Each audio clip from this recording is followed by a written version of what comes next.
Often people watching the suffering are asking questions about how can God allow this and is it fair and so forth. People going through the midst of suffering often ask very different questions. Celia, that's your third cup of coffee. What's happened? You look like you've had a bad day. I have had one of those days where I slept in, like normally I never sleep through my alarm, but I did. And then I got up and whacked, you know when you whack your shin right on the door, and as I went into the bathroom. And then I got in the car and I was stuck all the way down the hill coming down in a traffic jam. And I just got stressed, you know, and it was just that feeling. And then I turned up to the wrong spot. So I'm running late and everything. It was just one of those days. It was just horrible. Welcome to planet Earth. Yeah. Yes. No, bad things like that, they can happen to anyone, don't they, really? Yes, you have your bad days, your bad moments in life. Some of it's trivial stuff. Some of it's more serious stuff. But everyone has a bad day. Sometimes we have more than a bad day. Bad weeks, bad months. People have bad years. Yeah. Didn't that happen to you, Noel? You had a pretty horrible year. Oh, you're talking about my wife? Yeah. Well, that's a while back now, but it did go on for some years. She was, I don't know if you know the story, Richard, she was diagnosed with breast cancer.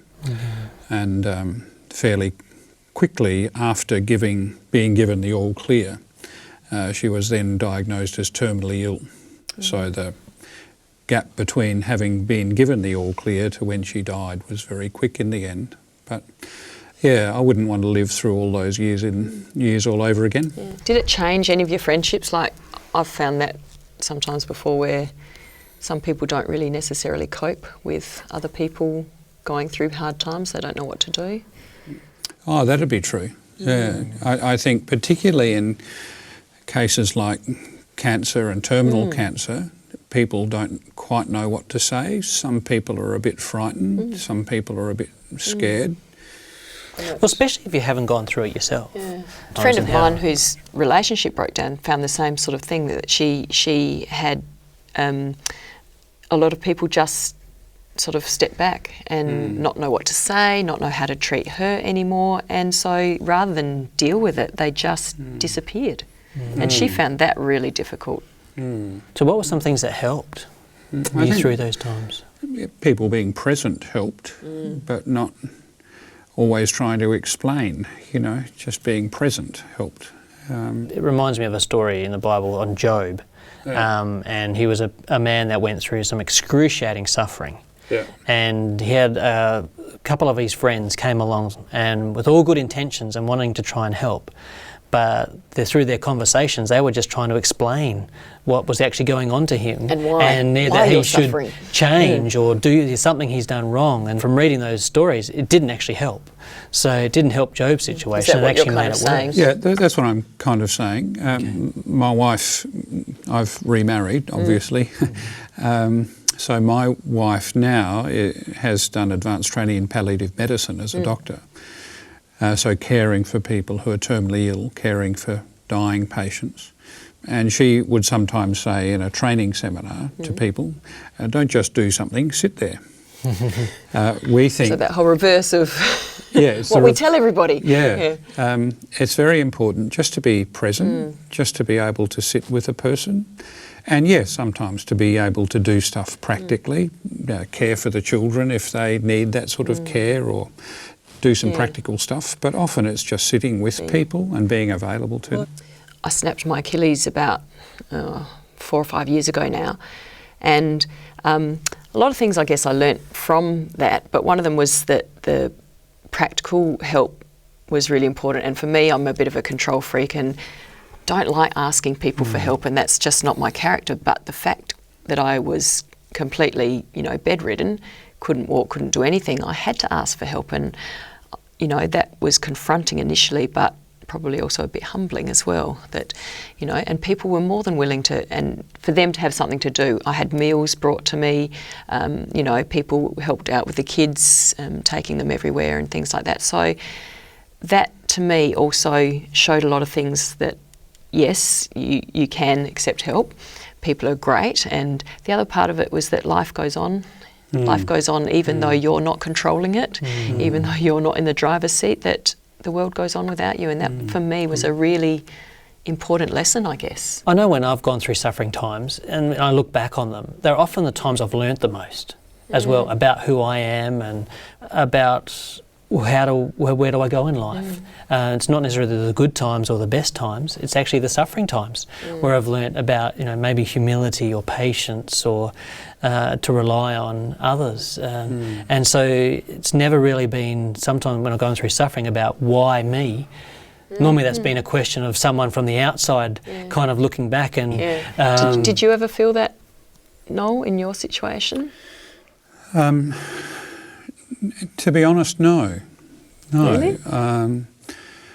I don't think either with my first wife's death, and I myself had a major cancer diagnosis a couple of years ago, and I don't think in either case really the question arose. I suppose if anything the question, and it might sound a bit strange to put it this way, but the question is, why not me? Mm-hmm. So how did you get to that point of why not me? Well, if it had just been stuck with the question, why me, I would think that's a sort of very arrogant, sort of jumped up little question to ask, as though I deserve not to suffer somehow, but Richard, my friend, you can have it. And I think probably a lot of us think that sometimes. So that's amazing that you've turned it on its head. Well, I'm not sure that I would give any credit to myself for turning it on its head. It's just the fact that suffering is universal. And it's not just physical suffering. I mean, around this table we've all got experiences of physical suffering, but the relational suffering is the real pain. In the case of my wife's death, she was suffering physically through a dreadful illness, but also there was the relational loss that she was facing, but the relational dislocation with all of the others. But any relational breakdown or conflict, you were talking about your friend and the death of their relationship, it's the relational suffering that's as hard to bear as the physical suffering often. It's like the absence of them there, isn't it? Especially like we'd say when it's your wife or husband or someone that you really love. And I suppose that's where we get to sometimes in suffering, personal suffering, we can get into just the absence of anyone not being there. So, and even God. I was at a funeral recently and listened to a person's eulogy, and this man had a very difficult life. And you could look at his life and go, well, certainly, why did all that happen to him? He had a severe disability and really didn't have a quality of life as what we looked from the outside, and spent the last 3 years just bedridden.